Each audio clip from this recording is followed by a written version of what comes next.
गंभीर रूप से घायल हो गया है। जम्मू कश्मीर में लगातार इस तरीके के जो घटनाएं हैं वो नजर आ रही हैं और एक बार फिर से अनंतनाग में आतंकियों पर हमला किया गया। बिजबेहाड़ा इलाके में आतंकवादियों ने अस्पताल के पास तैनात सीआरपीएफ जवानों पर ग्रेनेड हमला किया और इस हमले में सीआरपीएफ का एक जवान घायल हुआ है। इससे पहले हमला करने वाले आतंकियों के खिलाफ सुरक्षाकर्मी कोई कार्रवाई करते हमलावर वहां से फरार हो गए। वहीं सीआरपीएफ के घायल जवान को उपजिला अस्पताल बिजबेहड़ा में भर्ती करवाया गया। पुलिस से मिली जानकारी के अनुसार जवान की पहचान पाटिल प्रभाकर के रूप में हुई है। हमले के तुरंत बाद ही साथी जवानों ने घायल जवान को अस्पताल में भर्ती करवाया। वहीं हमले के बाद वहां से फरार हुए आतंकियों की तलाश शुरू कर दी गई है और एसओजी सेना और सीआरपीएफ की संयुक्त टीम बिजबेहड़ा इलाके में पहुंची और इलाके की घेराबंदी कर टीम छानबीन में जुटी है। पहले बाहरी इलाकों की तलाशी, फिर घर घर जाकर के पूछताछ किए जाने की योजना है और हमले में 2 से 3 आतंकियों के शामिल होने की आशंका जताई जा रही है।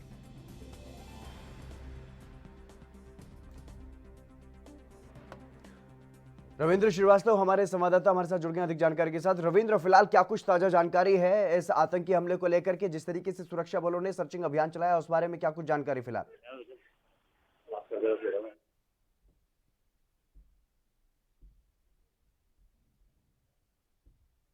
रविंद्र, क्या आप मेरी आवाज सुन पा रहे हैं?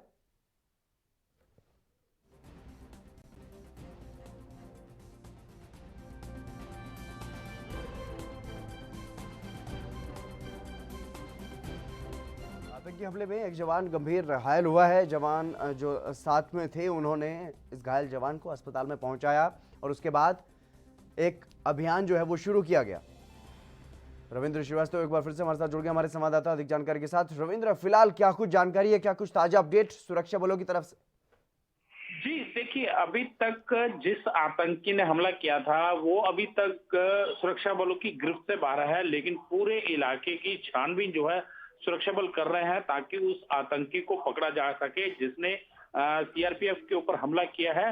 हालांकि गनीमत ये रही कि आज जिस तरह से हमला हुआ है उसमें किसी प्रकार का कोई जानी नुकसान नहीं हुआ, यहाँ तक कि किसी को कोई चोट भी नहीं पहुंची है। अलबत्ता जो आतंकी हैं वो कहीं ना कहीं बौखलाए हुए हैं। जिस तरह से डीडीसी के चुनाव जो हैं वो नजदीक हैं, उसको लेकर चुनाव चल रहे हैं जिस तरह से। बिल्कुल बिल्कुल रविंद्र, बिल्कुल तमाम जानकारी देने के लिए बहुत बहुत शुक्रिया आपका। लगातार दिल्ली में किसानों का आंदोलन जारी है और किसान आंदोलन को लेकर के किसान नेता प्रेस कॉन्फ्रेंस कर रहे हैं। मध्य प्रदेश से अन्य राज्यों से आने वाले किसानों को भी रोका जा रहा है। हम इसकी निंदा करते हैं और सरकार से अपील करते हैं कि इस प्रकार की कार्रवाई करना बंद करें, न इसका माकूल जवाब हम सरकार को देंगे। हमारे हौसले अभी पस्त नहीं हुए, बुलंद है और सरकार को घुटना टिका कर रखेंगे। एक दूसरा, चूंकि ये माहौल आज की प्रेस कॉन्फ्रेंस है, ये बड़ी दुखी मन से बोली, माहौल भी हमारा गमगीन है, हमारे सभी साथी बहुत दुखी हैं। बाबा राम सिंह जी एक संदेश देकर गए हैं कि वो कितनी गहराइयों तक इस आंदोलन से जुड़े थे, वो कितने व्यथित थे कि उन्होंने भगत सिंह की तरह, भगत सिंह को ऐसा लगा शहीद आजम को कि मेरी फांसी के बाद एक इंकलाब आएगा। और एक तो ये कि सरकार को दे रही चुनौती कि हम इस कदर पीड़ित हैं, इस कदर हम कष्ट में हैं कि हमको आज ये कदम उठाना पड़ रहा है। और साथ ही देश के पूरे किसानों को जो घरों में बैठे हैं, गांव में हैं अभी, उनको दिल्ली की ओर रवाना करने के लिए, उन्हें आंदोलन करने के लिए, और जो बीजेपी का झूठ चल रहा है पूरे देश में उसका पर्दाफाश करने के लिए ये बहुत बड़ा सबक है। Thank you. सर जो एक मिनट जी, केरला से केबी बिजू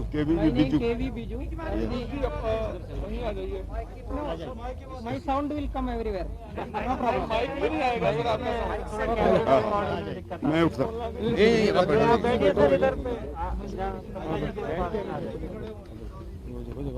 इतना साउंड चलाओ तुम अपना।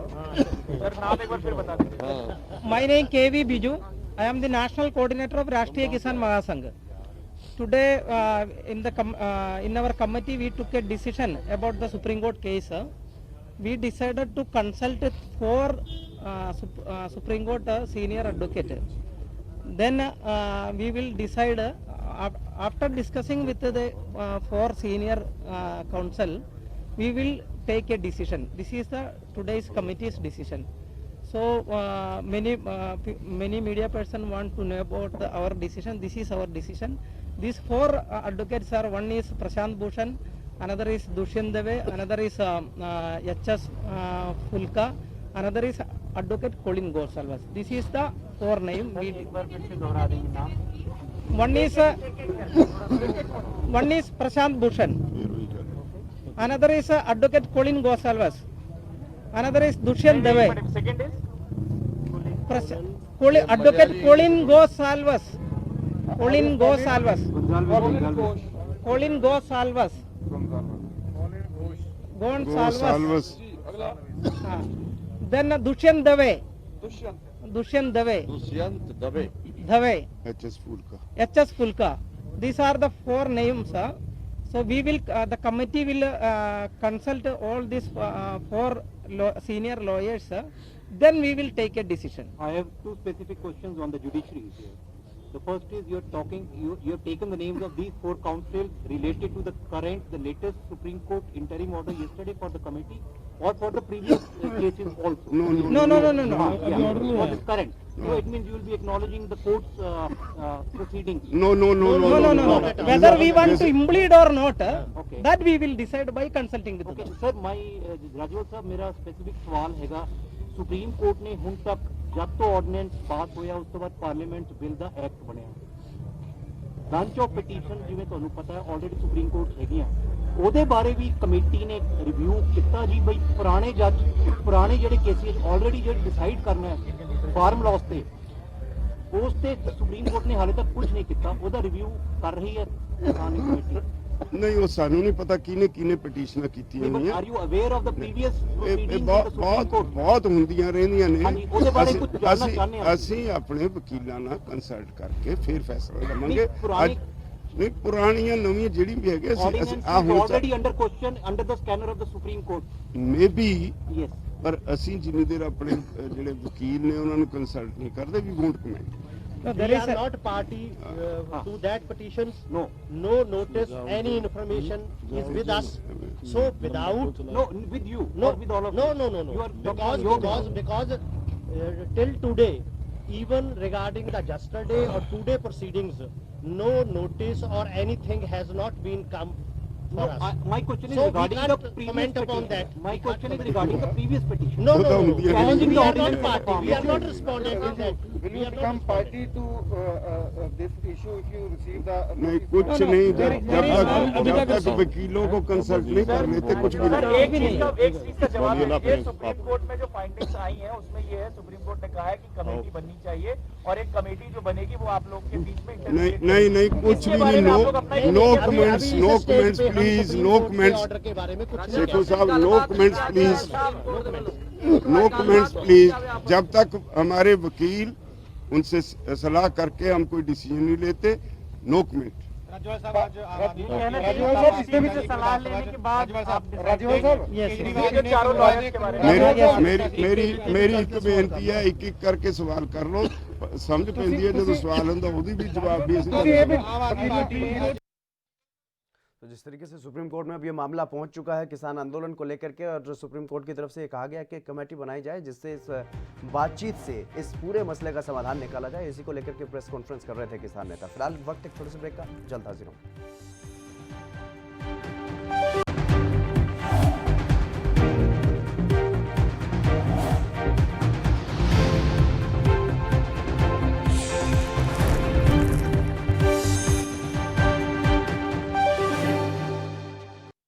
आप दुबले पतले कमजोर हैं, आपकी सेहत नहीं बनती, भूख कम लगती है, वजन नहीं बढ़ता।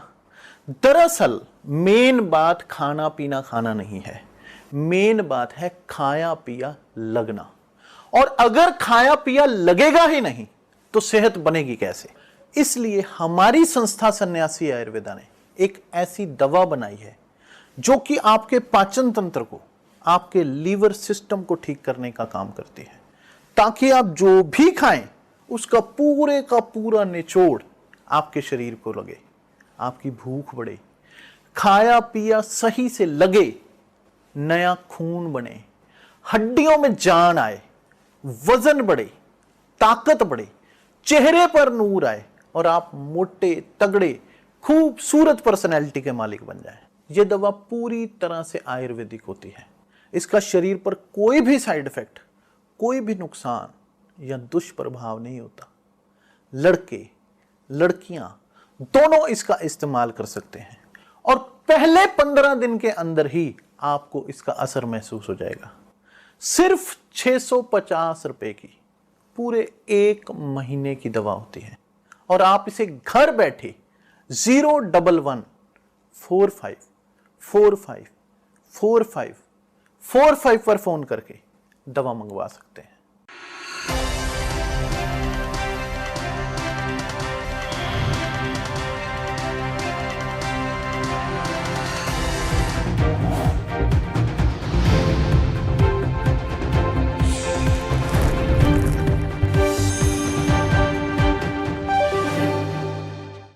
ब्रेक के बाद एक बार फिर से आप सभी का स्वागत है। खबरों में आगे बढ़ेंगे। नए कृषि कानूनों के खिलाफ किसानों का आंदोलन जारी है। आज इस आंदोलन का 22वां दिन और इस आंदोलन को अब उत्तर प्रदेश की 18 खाप पंचायतों ने भी समर्थन दे दिया है। इसका ऐलान खापों की पंचायतों ने किया है और बालियान खाप के चौधरी यानी कि जो अध्यक्ष हैं खाप के, वो नरेश टिकैत ने केंद्र सरकार को ये चुनौती दी है कि अब तक दिल्ली में 26 जनवरी को गणतंत्र दिवस पर जो परेड होती थी उसमें नकली झांकियां जो है वो निकाली जाती थी, लेकिन इस बार किसानों की असली झांकियां भी परेड में शामिल होंगी। अगर सरकार कृषि कानून वापस नहीं लेती है तो आने वाले चुनाव में बीजेपी को बड़ा नुकसान होगा। वहीं किसानों के मामले पर आज फिर से सुप्रीम कोर्ट में सुनवाई हुई। 2 दिन सुनवाई के बाद भी शीर्ष अदालत किसी नतीजे पर नहीं पहुंच पाई।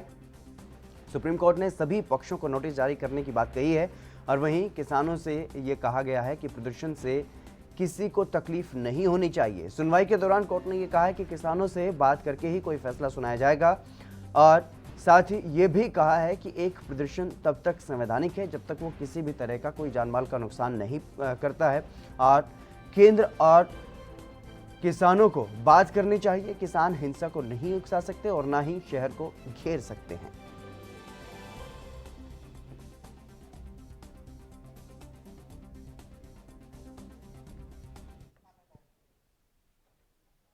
नहीं जाएगा जब आप इस आंदोलन को जिस तरीके से हमारा पीसफुल चल रहा है उस तरीके से हम आगे बढ़ाते जाएंगे।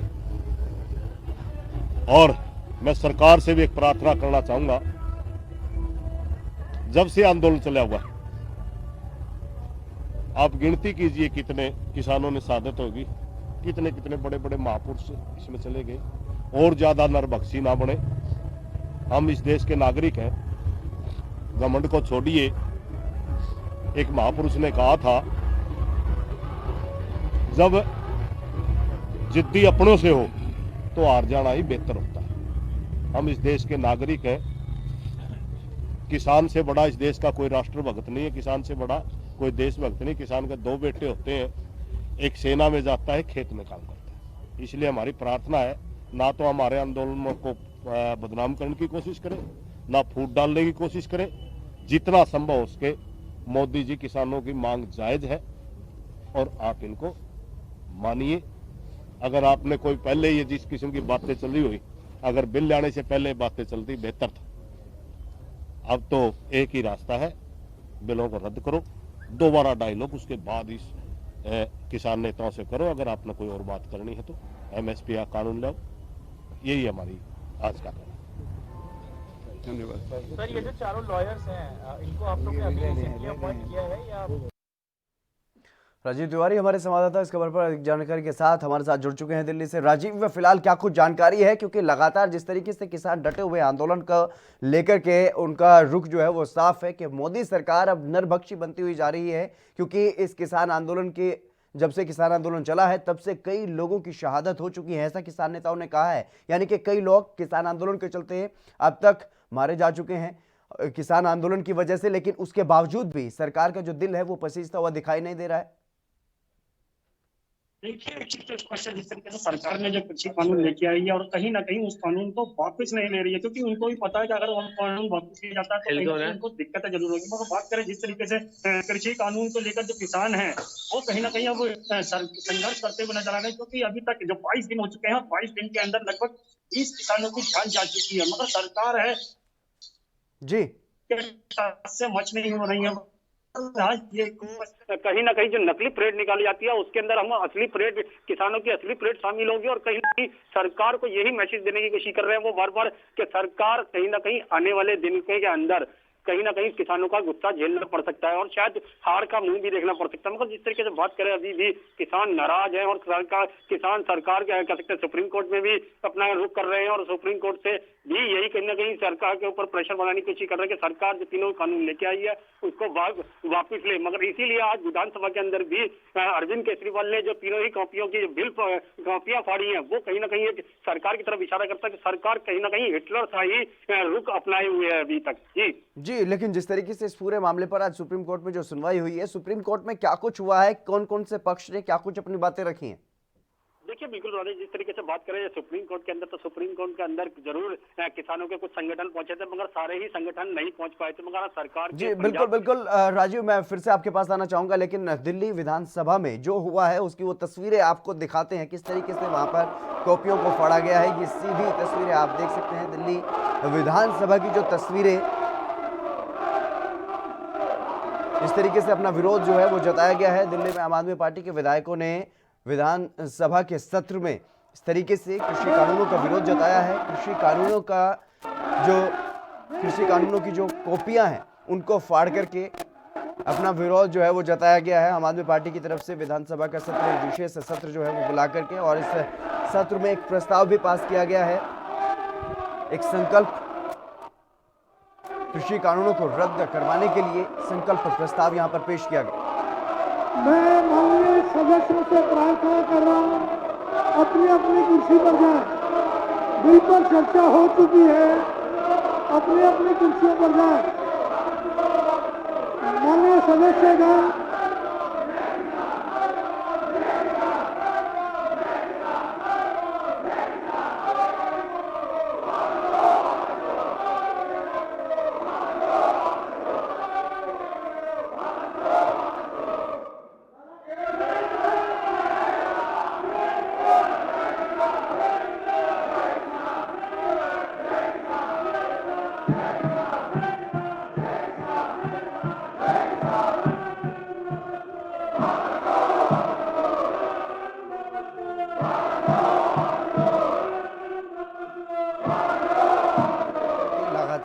एक तरफ किसान आंदोलन कर रहे हैं, दूसरी तरफ राजनीतिक दल जो हैं वो अपनी राजनीति चमकाने में भी जुटे हुए हैं। वहीं अगर बात की जाए इस तरीके से पहले पंजाब में देखने को मिले, अपनी अपनी कुर्सियों पर जाएं।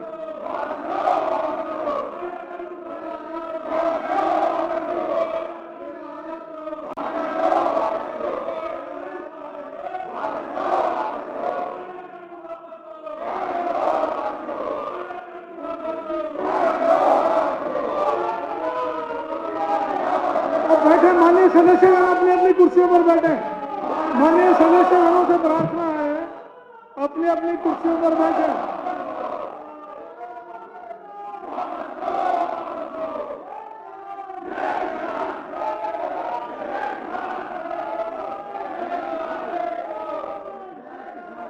कृषि कानूनों को लेकर के दिल्ली विधानसभा में हंगामा देखने को मिला है और ये वो सीधी तस्वीरें आपको दिखा रहे हैं जिनमें कृषि कानूनों की जो कॉपियां हैं वो आम आदमी पार्टी के विधायकों ने फाड़ी और उनको हवा में उछालते हुए नारेबाजी की गई है कि जो कृषि कानून है, किसान विरोधी ये कानून है, इनको वापस लिया जाना चाहिए, इसकी मांग करते हुए दिखाई दिए।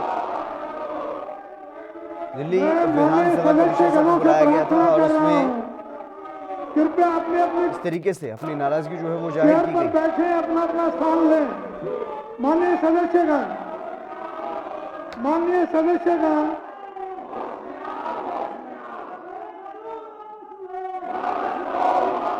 की गई है यहाँ पर एक तरीके से विरोध प्रदर्शन जो है वो किया गया है। दिल्ली की विधानसभा में कृषि कानूनों पर चर्चा चल रही थी और इसी दौरान कॉपियां फाड़ते हुए आम आदमी पार्टी के विधायकों ने विरोध प्रदर्शन किया।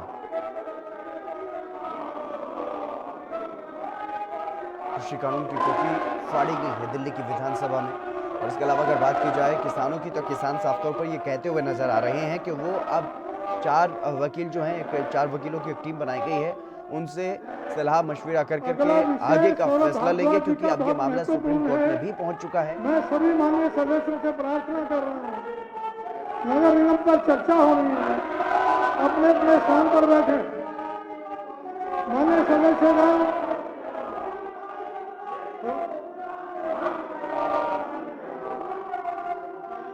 राजी जी मेरे आगे मत आओ प्लीज।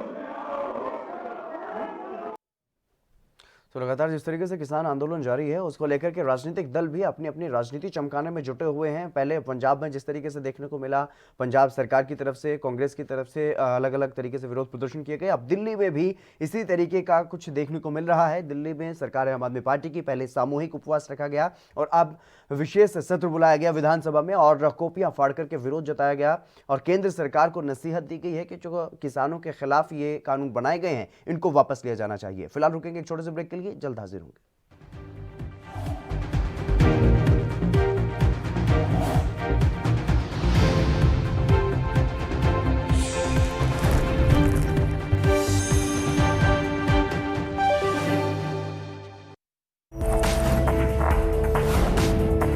कम ब्रेक और ज्यादा खबरों के साथ देखिए ANP news in channel number पर।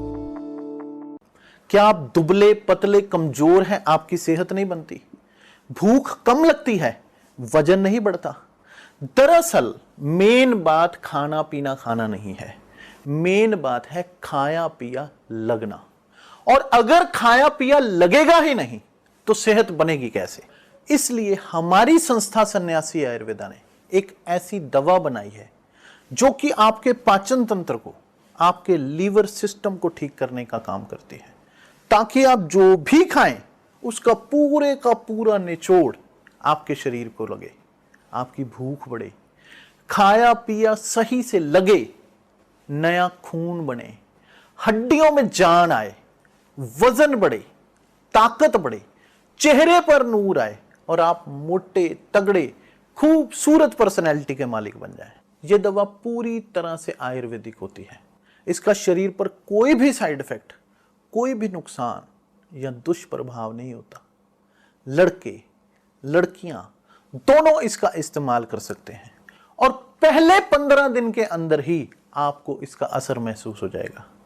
सिर्फ 650 रुपए की पूरे 1 महीने की दवा होती है और आप इसे घर बैठे 01145454545 पर फोन करके दवा मंगवा सकते हैं।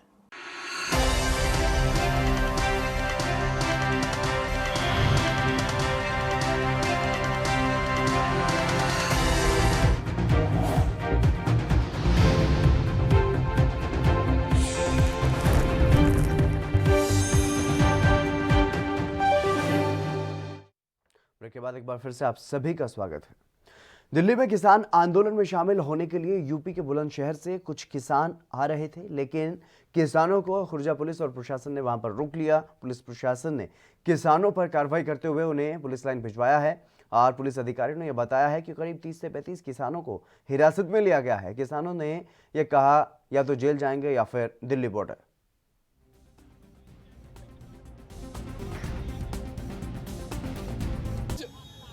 गाजीपुर बॉर्डर पे महापंचायत थी, सारे जिलों से बस जा रही थी और सरकार की दमनकारी नीति, जैसे अन्ना हजारे के आंदोलन ने कांग्रेस सरकार को उखाड़ के फेंक दिया था, ऐसे ही ये किसानों का आंदोलन भाजपा सरकार को उखाड़ के फेंक देगा।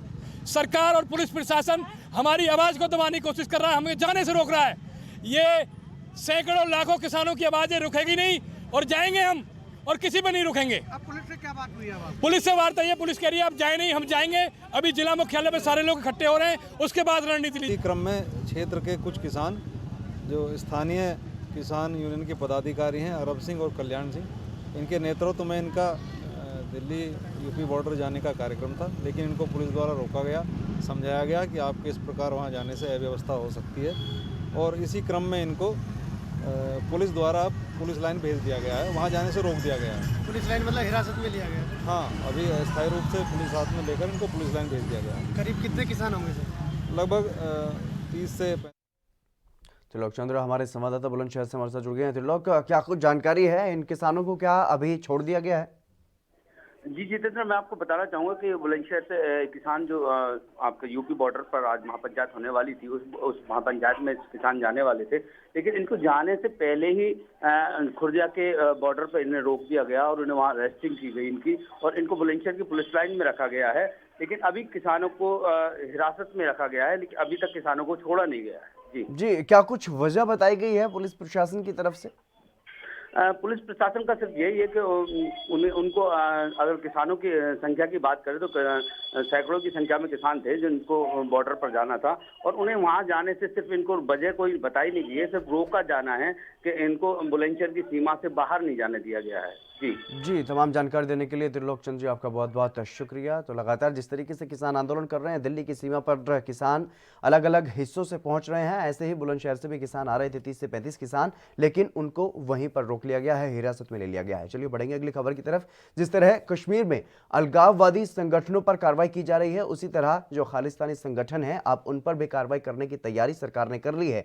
और आतंकी संगठनों पर कार्रवाई जिस तरीके से की गई है, उसमें जितने भी खालिस्तानी जो संगठन है या फिर उनसे जुड़े हुए एनजीओ हैं या फिर खालिस्तानी आतंकी हैं जो देश में जो गतिविधियों पर नजर रख रहे हैं, उन पर भी कार्रवाई की जाएगी। सूत्रों के अनुसार गृह मंत्रालय इनसे जुड़े हुए एनजीओ पर बड़े क्रैकडाउन की तैयारी कर रही है। जांच के लिए टीम भी बनाई गई है और team Sikh for justice, Babbar Khalsa international, Khalistan जिंदाबाद फोर्स, खालिस्तान टाइगर फोर्स, ऐसे जो संगठन है उन पर शिकंजा कसने और इन संगठनों के विदेशी फंडिंग पैटर्न को भी खंगालने का काम करेगी टीम। और गृह मंत्रालय के सूत्रों की माने तो हाल ही में यूके, कनाडा और यूएस में खालिस्तान समर्थकों ने भारत में चल रहे किसान आंदोलन को लेकर कई जगहों पर विदेशी दूतावास पर प्रोटेस्ट किया था, जिसके बाद यह कदम उठाया गया है। खुफिया एजेंसियों के मुताबिक इस प्रोटेस्ट में एसएफजे, खालिस्तान जिंदाबाद फोर्स, बब्बर खालसा इंटरनेशनल और खालिस्तान टाइगर जैसे जो संगठन हैं वो शामिल थे। गृह मंत्रालय की तरफ से एनआईए, ईडी, सीबीआई और इनकम टैक्स डिपार्टमेंट की खालिस्तानी संगठनों पर क्रैकडाउन करने के निर्देश इनको दिए गए हैं।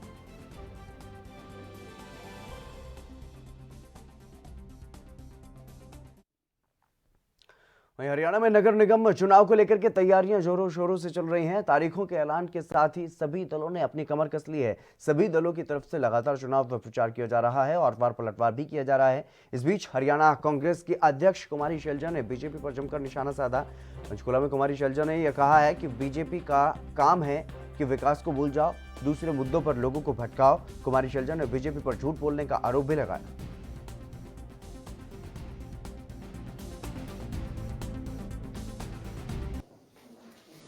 भारतीय जनता पार्टी का काम है कि विकास को तो पीछे भूल जाओ, विकास का नाम ही ना लो और दूसरे मुद्दों पर आ जाओ। जहां नहीं भी है वो वहां पर मुद्दे बना दिए जाएं। तो भारतीय जनता पार्टी के काम करने का तरीका है। जी, लेकिन मैडम वो तो विकास के मुद्दे पे ही चुनाव लड़ रहे हैं। विकास किया, विकास करेंगे, काम किया है, काम करेंगे। हाँ, लेकिन विकास ढूंढते रह जाते हैं, कहीं दिखा ही नहीं। आप मुझे बता दो, हम अपने समय में यहाँ पर प्रोजेक्ट लेकर आते थे, निफ्ट जो हम लेकर आए केंद्र से, हम लेकर आए थे ना, हमने ये जो बाईपास बनाया हाईवे का, लेकिन इसका श्रेय तो बीजेपी ले रही है कि हम लेके निफ्ट हम बनवा रहे हैं। वो तो कह रहे हैं कि निफ्ट हमने बनवाया है, पंचकुला यमुना हाईवे जो है वो हमने बनवाया है। अब देखो झूठ के तो कोई वो तो होते नहीं है, जो तथ्य हैं वो आपके सामने, आप लोगों ने उस समय कवर भी किया था जो हमारे समय में ये हुआ था। उस चीज की वो तो तारीखें लिखी हुई हैं उस समय की। कोई बार बार झूठ बोले, इनकी तो पॉलिसी यही है ना कि तो हरियाणा में जिस तरीके से नगर निगम चुनाव को लेकर के तैयारियां की जा रही हैं, चुनाव प्रचार किया जा रहा है, अलग अलग जगहों पर पहुंच करके वार पलटवार राजनीतिक दलों की तरफ से आपस में नेताओं की तरफ से किया जा रहा है। एक दूसरे पर बीजेपी और कांग्रेस में मुकाबला टक्कर का होगा और ऐसे में कांग्रेस की जो प्रदेश अध्यक्ष हैं कुमारी शैलजा, उनकी तरफ से बीजेपी पर निशाना साधा गया है, झूठ बोलने का आरोप लगाया गया है और तमाम तरीके के आरोप कुमारी शैलजा ने लगाए हैं भारतीय जनता पार्टी पर और साफ तौर पर यह कहा है कि विकास की बात भारतीय जनता पार्टी नहीं करती है, विकास की सिर्फ बातें करती है। विकास के जब कोई सवाल पूछता है या विकास को ढूंढने की कोशिश की जाती है तो विकास कहीं नहीं मिलता। भगवान राम की जन्मभूमि अयोध्या पर राम मंदिर निर्माण की तैयारियां जोरों पर हैं। राम मंदिर निर्माण में कुछ अड़चनें अभी भी आ रही हैं, लेकिन लगातार सभी समस्याओं का समाधान करते हुए ट्रस्ट की तरफ से आगे की रणनीति बनाई जा रही है।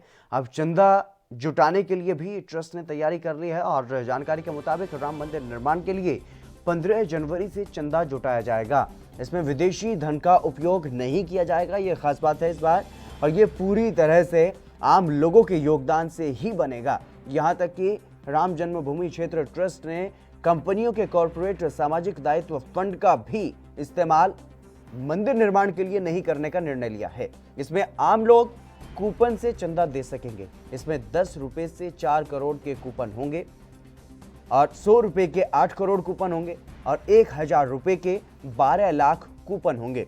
ट्रस्ट के महासचिव चंपत राय के अनुसार CSR फंड का इस्तेमाल बाद में संग्रहालय, पुस्तकालय और अन्य कामों में जरूर किया जा सकता है, लेकिन मंदिर निर्माण में इसका प्रयोग नहीं किया जाएगा। राम मंदिर के निर्माण में विदेशी फंड के इस्तेमाल पर स्थिति साफ करते हुए चंपत राय ने यह कहा है कि FCRA नहीं होने के कारण ट्रस्ट विदेशियों से चंदा नहीं ले सकता है। इसके अलावा चंपत राय ने यह भी कहा है कि राम मंदिर सभी का होगा, बिना किसी पूर्वाग्रह के सभी दलों के नेताओं से संपर्क किया जाएगा। उन्होंने ये भी कहा है कि अभी तक मंदिर निर्माण की कुल लागत का अनुमान नहीं लगाया जा सका है, लेकिन ये भरोसा भी जताया है कि इसके लिए धन की कोई कमी नहीं रहेगी। तो लगातार राम मंदिर निर्माण के लिए तैयारियां जो हैं वो जोरों शोरों पर चल रही हैं। हर दिन कोई ना कोई नई खबर सामने आती है। कभी रेतीली मिट्टी की वजह से जो टीम वहां पर एक रिपोर्ट बनाई जा रही थी, विशेषज्ञों की जो टीम वहां पर लगी थी राम मंदिर निर्माण के लिए स्थिति देखने के लिए, उसकी तरफ से ये जानकारी दी गई थी कि रेतीली मिट्टी है जहां पर पिलर जो हैं वो जहां तक पिलर पहुंचने हैं वहां पर, इसलिए एक ठोस मिट्टी की जरूरत विशेषज्ञों ने जताई थी। लेकिन अब ये खबर सामने आई है कि अब राम मंदिर निर्माण के लिए जो चंदा इकट्ठा किया जाना है वो 15 जनवरी से शुरू कर दिया जाएगा। इसके बारे में यह भी कहा गया है कि विदेशी धन का इस्तेमाल इस बार इसमें नहीं किया जाएगा, और अगर बात की जाए जो कंपनियां हैं, जो निजी कंपनियां हैं, उनका जो फंड होता है सामाजिक दायित्व फंड, उसका भी इस्तेमाल इसमें नहीं किया जाएगा। गौरव मिश्रा हमारे संवाददाता हमारे साथ जुड़ गए अधिक जानकारी के साथ अयोध्या से। गौरव, फिलहाल क्या कुछ जानकारी है राम मंदिर निर्माण को लेकर के, किस तरीके की तैयारियां वहां पर की जा रही? देखिए हितेंद्र, सीधे तौर पर बता दें कि राम मंदिर को लेकर के तैयारियां पूरी तरीके से अयोध्या में की जा रही है। हितेंद्र, सीधे तौर पर अगर हम बात करें तो कल जो है राम जन्मभूमि तीर्थ ट्रस्ट की बैठक की गई है, जहां बैठक में जो ट्रस्ट के महासचिव चंपत राय हैं उन्होंने चंदे को लेकर के कुछ अपनी प्रतिक्रिया दी है। हितेंद्र जी बिल्कुल, जिस तरीके से ये कहा गया कि 15 जनवरी से जो चंदा है वो जुटाया जाएगा, किस तरीके से क्या कुछ रणनीति रहेगी ट्रस्ट की, किस तरीके से लोगों से जाकर के चंदा इकट्ठा किया जाएगा? देखिए हितेंद्र, बता दें कि जो महासचिव हैं चंपत राय, वो श्री राम जन्मभूमि तीर्थ ट्रस्ट के लिए जो है 15 जनवरी से 27 फरवरी तक चंदा वसूलने का काम किया जाएगा, जो कि 4 लाख गांव में 11 करोड़ जनता से राम जन्मभूमि तीर्थ ट्रस्ट के जो सदस्य हैं वो जाकर के बैठक भी करेंगे। अगर बैठक की हम बात करते हैं तो गुवाहाटी, पटना, मुंबई और दिल्ली में बैठक की जाएगी। जो विहिप के कार्यकर्ता हैं वो लोगों तक जा करके चंदा वसूली करेंगे। हितेंद्र जी तमाम जानकारी देने के लिए गौरव बहुत बहुत शुक्रिया आपका। तो लगातार जिस तरीके से राम मंदिर निर्माण के लिए तैयारियां जो है वो जोरों शोरों से चल रही हैं, अब चंदा लेने के लिए भी रणनीति ट्रस्ट ने बना ली है। चलिए बढ़ेंगे अगली खबर की तरफ। केंद्र सरकार के संसद का शीतकालीन सत्र टालने का फैसला केंद्र सरकार ने लिया है, जिसकी शिवसेना ने अब निंदा की है। शिवसेना की तरफ से यह आरोप लगाया गया है कि केंद्र सरकार किसान प्रदर्शन और देश की आर्थिक स्थिति और इसके साथ ही चीन के साथ सीमा पर गतिरोध जैसे महत्वपूर्ण मुद्दों पर चर्चा से बचना चाहती है। शिवसेना ने अपने मुखपत्र सामना के एक संपादकीय में यह कहा है कि सत्र इसलिए रद्द किया गया है ताकि विपक्ष को इन मुद्दों पर सवाल करने का मौका ही न मिले। उसमें यह भी कहा गया है कि ये कैसा लोकतंत्र है, देश तभी जिंदा रह सकता है जब लोकतंत्र में विपक्षी दलों की आवाजें बुलंद होंगी। संसद की ये लोकतांत्रिक परंपरा देश को प्रेरणा देती है और पीएम नरेंद्र मोदी को इस परंपरा का पालन करना चाहिए। केंद्र सरकार ने हाल ही में ये कहा था कि कोविड-19 महामारी के कारण इस साल संसद का शीतकालीन सत्र नहीं होगा। वहीं सामना में यह भी कहा गया है कि विश्व में एक बड़े लोकतांत्रिक देश में कोविड-19 के बावजूद चुनाव नहीं रुके। और हम संसद के केवल 4 दिन के सत्र की अनुमति नहीं दे रहे हैं। सत्यप्रकाश सोनी हमारे संवाददाता हमारे साथ जुड़ गए हैं मुंबई से। सत्यप्रकाश, क्या कुछ जानकारी है? जिस तरीके से शिवसेना की तरफ से यह आरोप लगाया गया है केंद्र सरकार पर कि चर्चा से जो महत्वपूर्ण मुद्दे देश के हैं उन पर चर्चा करने से बचना चाहती है केंद्र सरकार।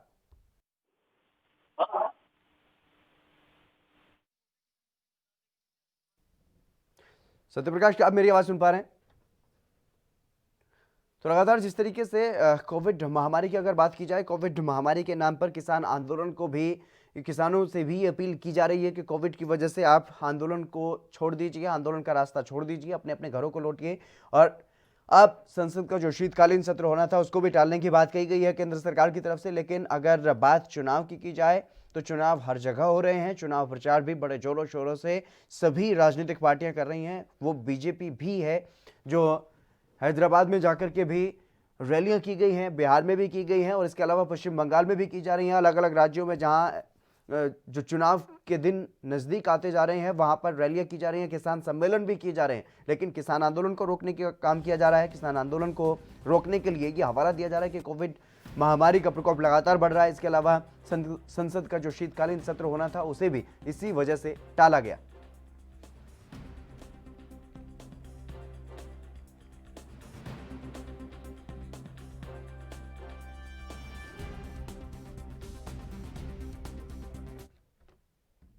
वहीं पिछले 2-3 दिनों से पड़ रही सर्दी के कारण और कोहरे के कारण लोगों को काफ़ी परेशानियों का सामना करना पड़ रहा है। कड़कड़ाती ठंड और कोहरे की चादर ने लोगों की परेशानी को और भी बढ़ा दिया है। पटियाला में लोग आग जलाकर के इस सर्दी से राहत लेते हुए नजर आए। रेलवे स्टेशन के पास आग जलाकर सर्दी से बचाव करते हुए लोग दिखाई दिए और जो पिछले 2 दिनों से पड़ रही कड़ाके की ठंड ने लोगों को आग का सहारा लेने के लिए मजबूर कर दिया है। सुबह सवेरे एक व्यक्ति ने यह बताया है कि 2 दिनों से सर्दी बहुत ज़्यादा पड़ रही है जिस कारण आग का सहारा लेना पड़ रहा है। लेकिन 2 दिनों से सर्दी ने लोगों को वहां पर आग का सहारा लेने के लिए मजबूर कर दिया है और आने वाले दिनों में और भी ज़्यादा सर्दी के पड़ने की उम्मीद है। ये सर्दी शुरुआत की है और जो बुजुर्ग और जो बच्चों को काफ़ी सावधानी बरतनी पड़ रही है।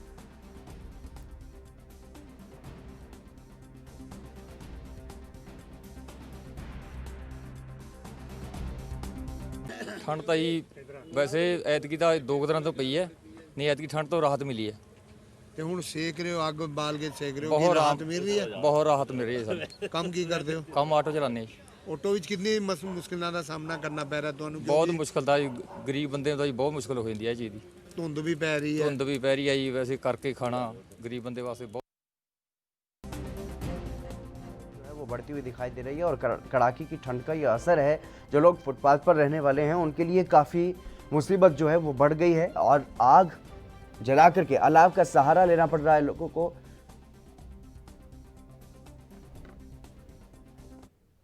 इसी बीच रुक करेंगे इस वक्त की बड़ी खबर की ओर। दिल्ली से इस वक्त की बड़ी खबर सामने आ रही है। कांग्रेस सांसद राहुल गांधी ने लोकसभा स्पीकर को पत्र लिखा है।